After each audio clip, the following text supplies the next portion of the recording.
Hey guys, good afternoon. कैसे हो आप सब? आई होप सब ठीक होंगे। सो फ्रेंड्स, आज की वीडियो डेली की नॉर्मल वीडियो की तरह नहीं है। तो आज की वीडियो में हम बात करने वाले हैं उत्तराखंड के एक गरीब परिवार की बेटी अंकिता भंडारी की।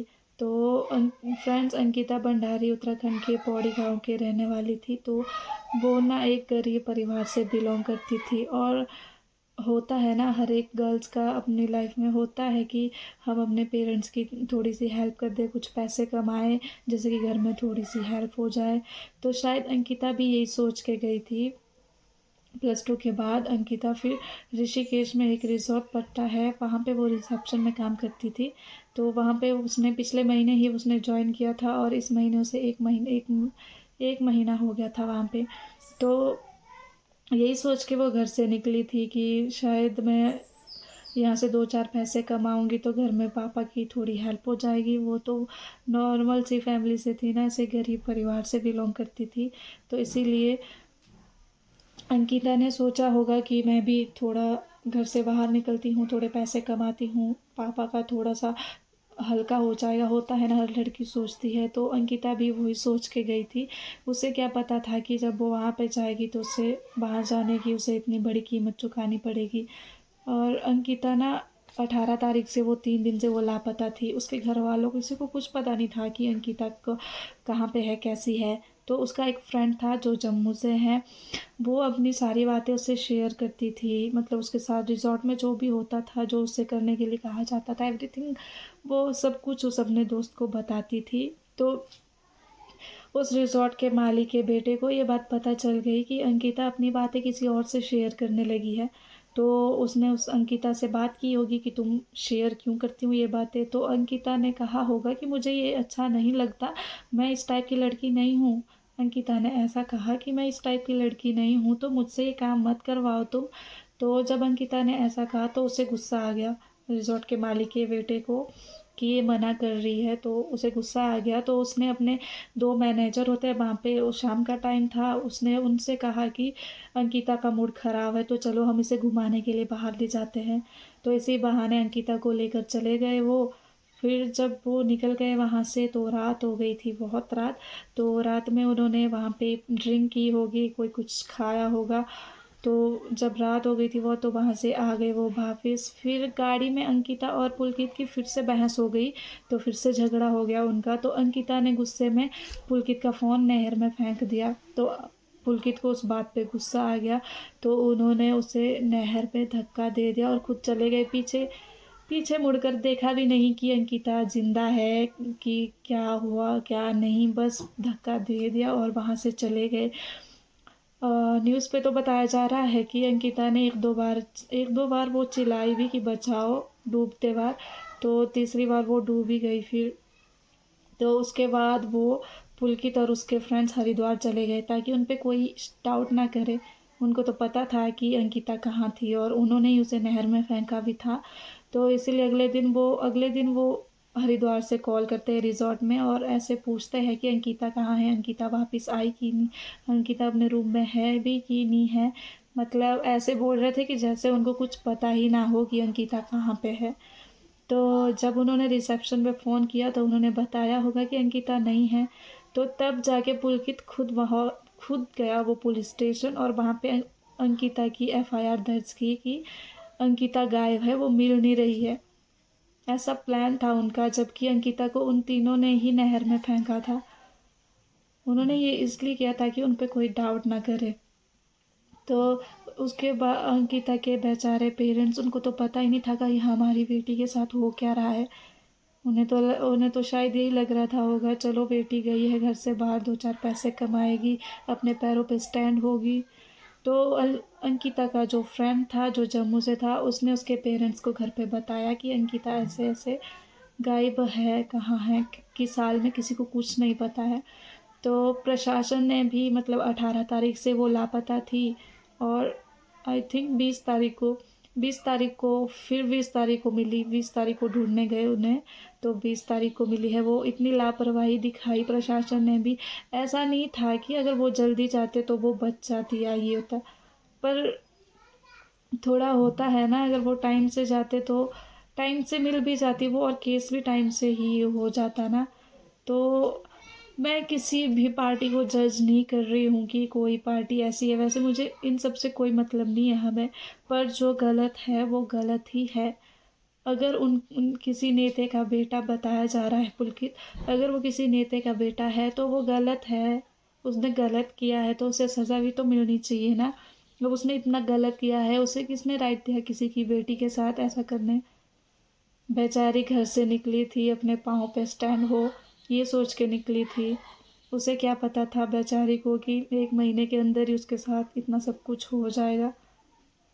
और सुनने में आ रहा है कि रिज़ॉर्ट के मालिक जो थे, वहाँ पे जो भी गेस्ट आते थे वो उसे फ़ोर्स करते थे कि तुम जाओ उनके रूम में। तो अंकिता ने साफ मना कर दिया होगा उसे कि वो इस टाइप की लड़की नहीं है और वो नहीं करेगी ये सब कुछ जैसा तुम सोच रहे हो, मैं उस टाइप की लड़की हूँ ही नहीं। तो इसी बात का गुस्सा आ गया पुलकित को और उसने अपने दोस्तों के साथ मिलकर अंकिता भंडारी के साथ ये सब कुछ किया। तो फ्रेंड्स ये बहुत गलत हुआ, जो भी हुआ अंकिता भंडारी के साथ ये सब कुछ नहीं होना चाहिए था। बेचारी के पेरेंट्स, उसकी दादी है एक बूढ़ी दादी, कैसे रह रहे होंगे वो। उन्होंने तो सोचा होगा कि हमने अपनी बेटी को स्टैंड होने के लिए घर से भेजा है, अब उन्हें क्या पता था कि उनकी बेटी के साथ आगे ऐसा होने वाला है। तो गाइज हमें बस अंकिता भंडारी के लिए जस्टिस की लड़ाई लड़नी है। अंकिता भंडारी को जस्टिस मिलना चाहिए। और उत्तराखंड को तो देवभूमि भी कहा जाता है। अब अगर देवभूमि में ये सब होने लगे तो तब तो कुछ कह नहीं सकते हैं ना। अब आज ही उत्तराखंड में हुआ है और कल को हिमाचल में भी हो सकता है, हिमाचल भी एक देवभूमि है। अगर कल को यहाँ पे भी हो गया तो क्या करोगे, क्या करेंगे हम, क्या कर सकते हैं हम। तो अभी हमें आवाज़ उठानी चाहिए, अभी जो गलत हुआ है उसे गलत ही बोलना है। अगर ये पुलकित के जैसे ये जो लोग ऐसे कांड करके अगर ऐसे खुले घूमेंगे तो बाकी अगर इनको देख के तो दूसरे लोगों को हिम्मत आ जाएगी ना कि इसने भी ऐसा किया था और इसे तो कुछ हुआ नहीं, तो खुला घूम रहा है घर पे, तो हम क्यों पीछे रहे, ऐसा सोचते हैं ना लोग। तो इसीलिए गाइस हमें अंकिता के लिए जस्टिस की लड़ाई लड़नी है, अंकिता को जस्टिस देना है, जस्टिस फॉर अंकिता। उस बेचारी की तो कोई गलती भी नहीं थी, अभी एज ही कितनी थी, 20 साल की थी वो, अभी तो उसे पूरी दुनिया देखनी थी। इतनी छोटी सी एज में ही उसके साथ इतना कुछ हो गया, तो गलत था ये गाइस, नहीं होना चाहिए था ऐसा। इसीलिए हमें अंकिता के लिए इंसाफ की लड़ाई को लड़ना है। ये आजकल जो अंकिता की न्यूज़ आ रही है ये पूरे देश में फैलनी चाहिए, पूरे देश में पता चलना चाहिए। पहले ज़माने में तो ये सब होता ही नहीं था। पहले ज़माने में जब ये कुछ ऐसा कुछ होता भी था तो लोग 3-3 4-4 दिन तक बस चक्कर ही लगाते रह जाते थे। और आज की डेट में तो बहुत अच्छा है, सोशल मीडिया है, हमें 2-3 घंटे में ही पता चल जाता है कि कहाँ पे क्या हुआ है। सोशल मीडिया के थ्रू ही हम ये वीडियो सारे में वायरल कर सकते हैं और अंकिता को जस्टिस दिला सकते हैं। तो फ्रेंड्स आज की जो मैंने ये वीडियो बनाई है इसका मेरा मेन मकसद ही यही है कि अंकिता को जस्टिस मिले, अंकिता को इंसाफ मिलना चाहिए, ताकि कल के लिए कोई और अंकिता ऐसी ना हो, कल के लिए कोई और पुलकित ऐसा जन्म ना ले। इसलिए हमें अंकिता को इंसाफ देना है, उसे इंसाफ मिलना चाहिए।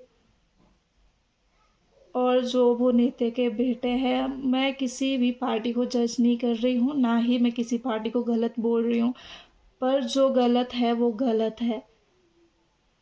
उसने गलत किया है तो उसे सज़ा मिलनी चाहिए।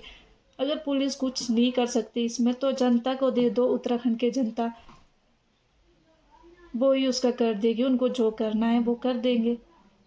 अगर इतना ही नहीं हो रहा है ना, जनता से इतना प्रेशर पड़, इतना ही अगर प्रशासन से नहीं हो पा रहा है, उन पे प्रेशर पड़ रहा है कि नेता का बेटा है, ऐसा है वैसा है, तो इस केस को जनता के ऊपर छोड़ दो। उत्तराखंड की जनता वैसे भी बहुत आक्रोश में है और ऐसे लोगों को तो वैसे भी खुद ही सज़ा देनी चाहिए। पुलिस केस में तो ये केस आगे आगे जाएगा, आगे आगे जाएगा, फिर 2 महीने होंगे, 3 महीने होंगे, पीछे जैसे तो केस ही ठप हो जाएगा। फिर तो सब भूल ही जाएंगे कि अंकिता नाम की कोई लड़ाई भी हम लड़ रहे थे। इसीलिए जो भी का इस केस की ये है, ये मतलब जितना जल्दी होगा उतना अच्छा होगा। तो फ्रेंड्स, आज की वीडियो को बनाने का मेरा स्पेशली पर्पज़ यही था कि अंकिता को इंसाफ मिले, उसको इंसाफ मिलना चाहिए और इंसाफ के लिए हमें एकजुट होकर, समझ गए ना, एकजुट होकर हमें इस लड़ाई को लड़ना है। तो गाइज़, आज की वीडियो बस इतना ही। अगर मैंने इस वीडियो में कुछ गलत बोला हो या मेरी जानकारी कुछ अधूरी रह गई हो तो फ्रेंड्स, आप लोग अपना ओपिनियन मुझे कमेंट करके बता सकते हो। कहीं मैंने कुछ गलत बोला हो या कुछ, तो इस केस को लेके जो भी आप लोगों के ओपिनियन हैं वो आप मुझे कमेंट करके बता सकते हो। तो ठीक है गाइस, आज की वीडियो बस इतना ही। जस्टिस फॉर अंकिता, याद रखना, जस्टिस फॉर अंकिता।